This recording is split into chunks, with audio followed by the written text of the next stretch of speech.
B and 2.1 G, 2.4 B, 2.4 F, 2.5, 2.8, and 2.9. And those will not be due next week, but probably the week after next week. So once we get out the stuff today, read ahead and continue to work on those problems.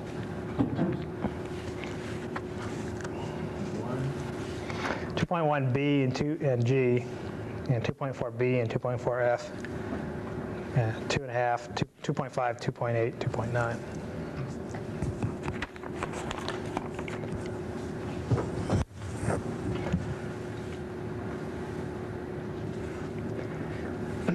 I'm not sure, the people that are watching the tape, I'm not sure how we're going to do the assignments, but we'll have to work that out, and I'll let you know. Probably next week we'll have a better idea about that. But anyway, if you haven't done the assignments, the first assignment, Rhonda probably has those, so you can get those from her. Okay, let's continue. What I want to talk about here is we're writing this Nernst equation down, and that allows us to do some calculations based on that. What we're going to do is we're going to have a simplified idea of what the flux is at the electrode surface. And so the flux at the electrode surface in one direction only. Okay, so we're going to limit our discussion again, make it even more simple. We're not going to allow a three-dimensional type process. We're going to just do a single dimension of reaction. And we're going to put in a constant, which we'll later call the diffusion coefficient. It has units of centimeters squared per second. And then we're going to put in the bulk concentration of species O and the concentration of species O at the electrode surface.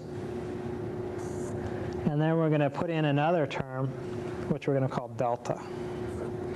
And that would have units of centimeters.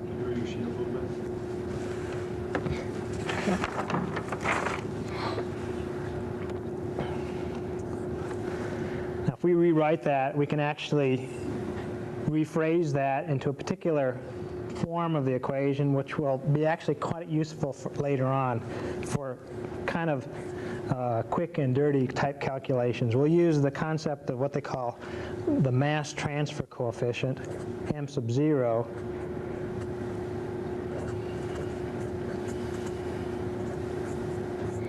And m sub 0, if you notice, has included now the factor of minus the diffusion coefficient and delta in the system.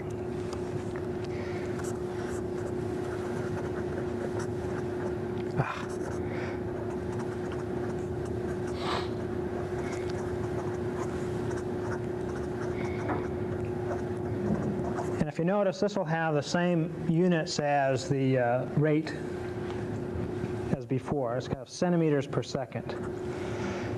And that's a rate of reaction. In other words, the flux of the reaction is this rate of reaction times the concentration difference.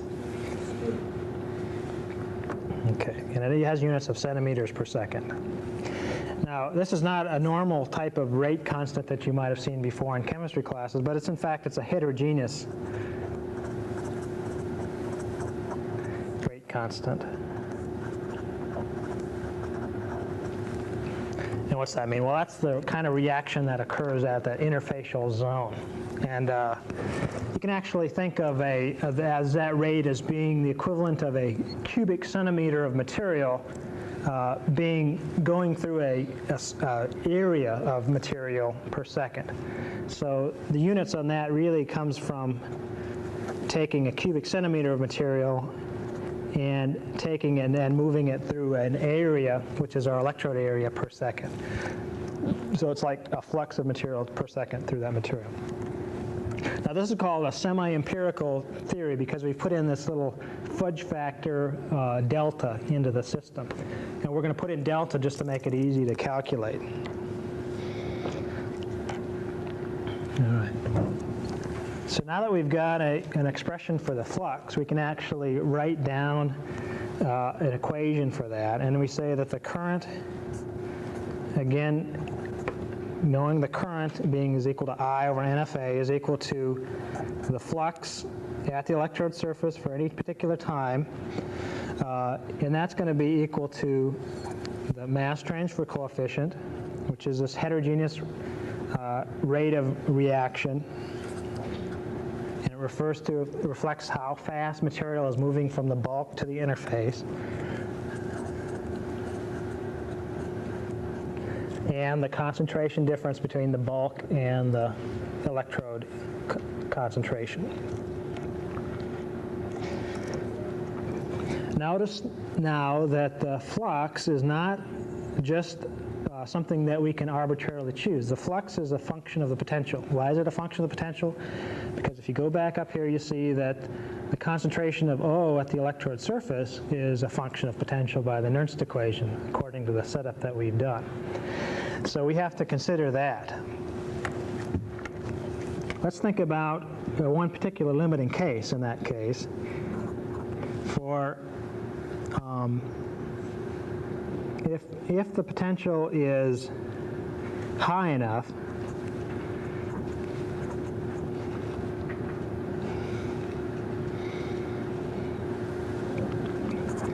the concentration of species O is equal to 0. In other words, at very high positive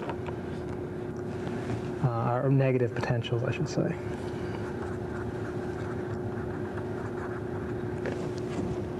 Why do we say that? Well, you can see that from that equation that if we change the potential large enough to be large enough, the concentration of O becomes very small.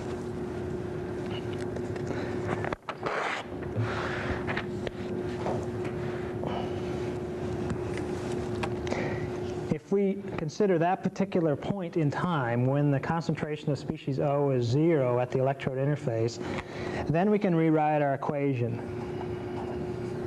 I sub L over NFA is equal to M0 CO star, where I sub L is called the limiting current. Why do we call it I sub L? We call it I sub L limiting because if you think about the equations and what we've just done, as long as the potential is high enough, this concentration of species O will be 0 or close enough to it that will make no effective difference. And so this term will always be equal to the bulk, and so we see that we've lost any potential dependence at that point. So once we get the potential large enough, the current will level off according to our simple theory. And then the current will be dependent on the mass transfer coefficient, how rapidly stuff moves from the bulk to the interface, and the bulk concentration of the species in that system. Now let's note this relationship. We know that I over NFA is equal to I sub L over NFA minus M sub 0 times the concentration of species O at the electrode interface. And if we rearrange that, the concentration of species O at the electrode interface is equal to I sub L minus I over NFA M0. Okay. Again, let's reiterate. I sub L is a limiting current. I is the current at any particular time. N is the number of electrons that we transfer across in any particular electron transfer event. F is the Faraday, A is the electrode area, M sub 0 is the mass transfer coefficient of species O.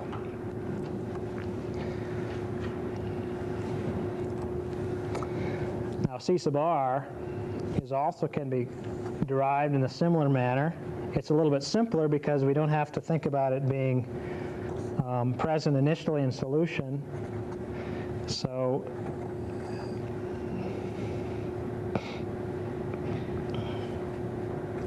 and also I over NFA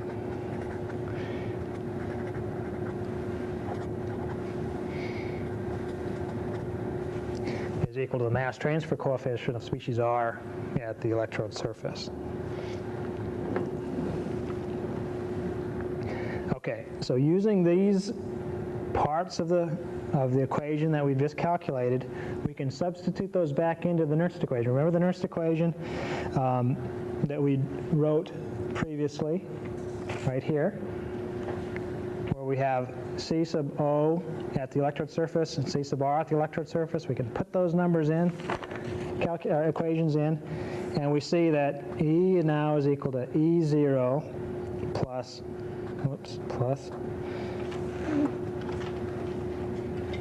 RT over NF, natural log, and we've separated some variables here. When we have the natural log, that's fine, plus RT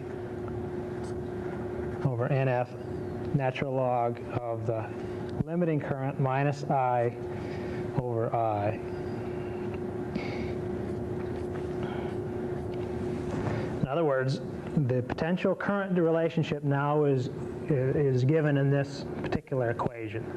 We can, for any particular potential, we can derive a current out of that system.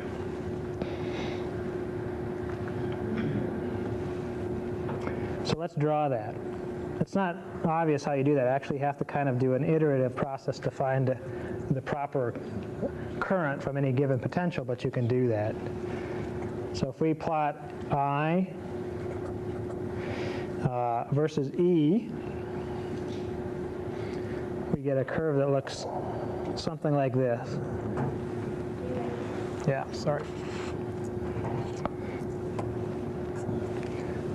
And let's point out a couple things. Here is I is equal to 0. This current here is our limiting current.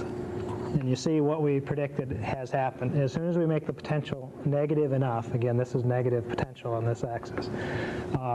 As soon as we make the potential negative enough, the current approaches a constant value, which we call I sub L, the limiting current.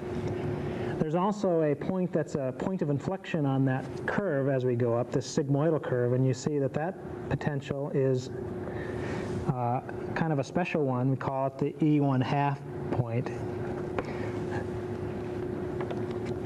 Turns out that this part of the curve, where E1/2 is given by this particular point, because this, when this is 1/2, then this becomes important.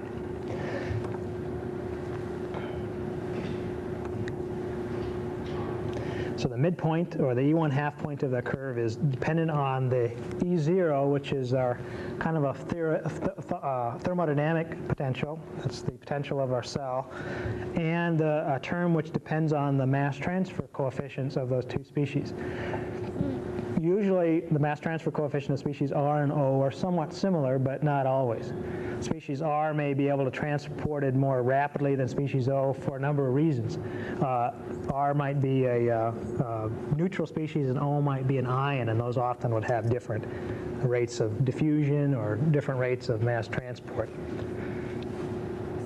Okay. So this equation, this shows you the current potential curve for a particular type of experiment where we've made some very much simplifying assumptions. We've assumed that there's only O present in solution, that the rate of the reaction for electron transfer is very fast, and that there's no chemical reactions occurring at the same time. And we've also used a kind of a fudge factor in the system, that this delta term that we mentioned before. Okay. What are we doing here?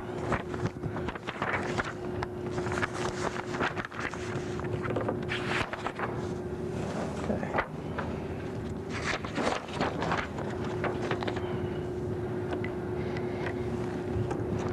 So this kind of system that we described seems very too simple to be real. In fact, there is just a few types of chemical situations or electrochemical situations that arise that actually we can use this type of equation to pretty good effect. One of them is to use a system that they often would, well, a system that's used quite a lot. It's called the rotating disk electrode. what you do is you take a, this is a kind of a cross section. This would be the electrode, RDE, rotating disc electrode, and you rotate that electrode fairly rapidly. And so what happens is you set up a fairly well-defined convective situation. You've used that rotating electrode to convect material rapidly to the electrode surface. And what happens is that you get kind of a mass transfer in this sort of direction where you have the material being pumped to the electrode surface by the rotation process. And so you get a good, well-defined convective system, and you get a little stagnant layer next to the electrode surface. And in fact, in that particular case, the mass transfer coefficient can be calculated. And I'm just going to write it down. I'm not going to try to explain all the terms, but just to see what happens.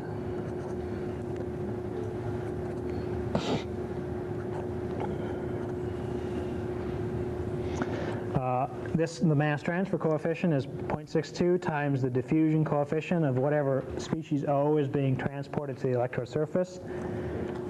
Omega is the angular velocity, which is an RPM or something like that, and V is the kinematic viscosity, and it's a viscosity, it's a moving solution viscosity term. So we can rotate that at a frequency perhaps as fast as 10,000 RPM.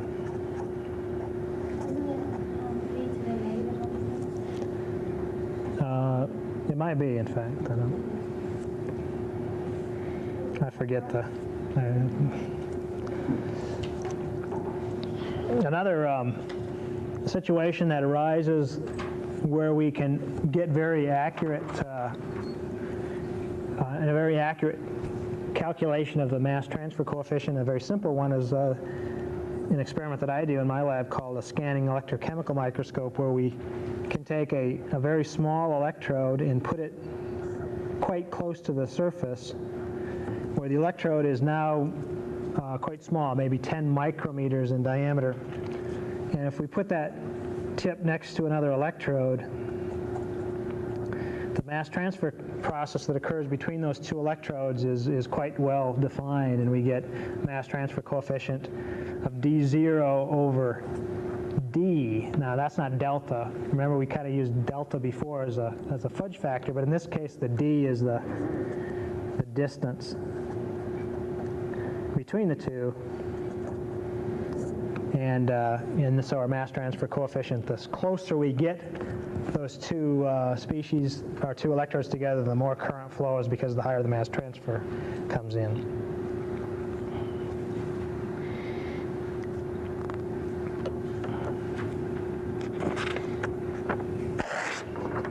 Okay. This calculation that we've just done is all commonly called the Nernst approximation.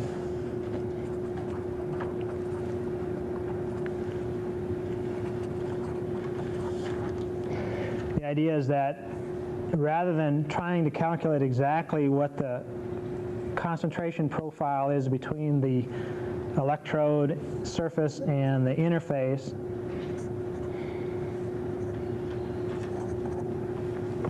we just assume that it's a linear function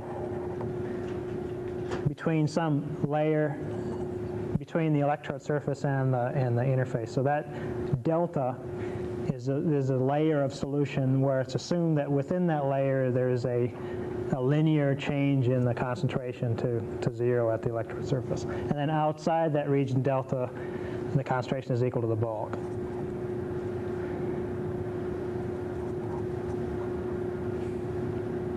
So our Nernst layer, in fact, our rotating disc electrode has a very similar type of properties as the Nernst layer. It has a fairly well-established C bulk concentration outside that stagnant layer, and once you're in that stagnant layer, you get a fairly linear change in the concentration to 0. All right. Well, we've made the assumption that R and O, only O is present. Let's think about what happens if R and O are both present in the system. We can derive that equation again, and in fact, I'll let you think about doing that yourself, but you just would use the same basic process as before, but assuming now that R is initially present. In that case, the current relationship is still a little different, although not significantly so. We still have this mass transfer part, that's natural log of the ratio, plus RT over NF, natural log, where we have I limiting, but we have IL sub C, which is the cathodic limiting current. I'll draw a diagram in a minute. Okay, and so if we look at the current potential curves for this particular case, we would see a curve that would look something like this.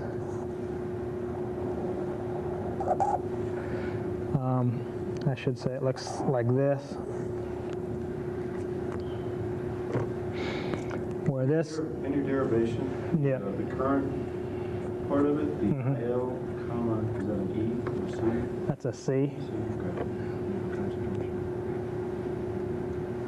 You just, in the derivation, you have to distinguish between the limiting current from the cathodic reaction and the limiting current for the anodic reaction. And the reason you can do that is that if we go sufficiently negative, the oxidative reaction will no longer occur, and if we go sufficiently positive, the reductive reaction will no longer occur. So now we have two separate limiting currents, the anodic limiting current and the cathodic limiting current. And of course, those depend on the concentrations of the O and R in solution. And it turns out there is a special point here where E is equal to the equilibrium potential. So this again is like the initial case that we looked at right away in the class, where we put iron 2 and iron 3 in solution, and we noted that it stuck at a certain potential, 0.77 volts. That's the equilibrium potential, and as we move the potential away from that, we would get curves that look something like this, where you'd get a limiting current for the cathodic process for the reduction of iron 3, and a limiting current for the anodic process for the oxidation of iron 2. All right. Well, I wanted to start out with this because I wanted to show you the basic idea that we're going to talk about. Now, this is not a very good derivation of the current potential curves, and we'll do better derivations of that. The reason we're not doing better ones right away is that they're actually quite, they can be quite involved, particularly for cases where we have situations where there's a chemical reaction involved, and in the case where we have a kinetic limitation. Here we've only considered the fact that mass transfer has to occur to get the system to the electrode surface. As soon as mass transfer occurs, the electron transfer is instantaneous. Well, in many cases, in most cases, electron transfer is significantly limiting the overall reaction, and so we have to consider that to get a good description of the process.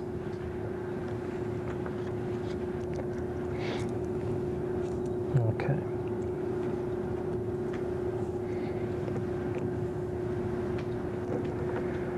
Let me quickly point out what would happen, for example, if we have a metal electrode again.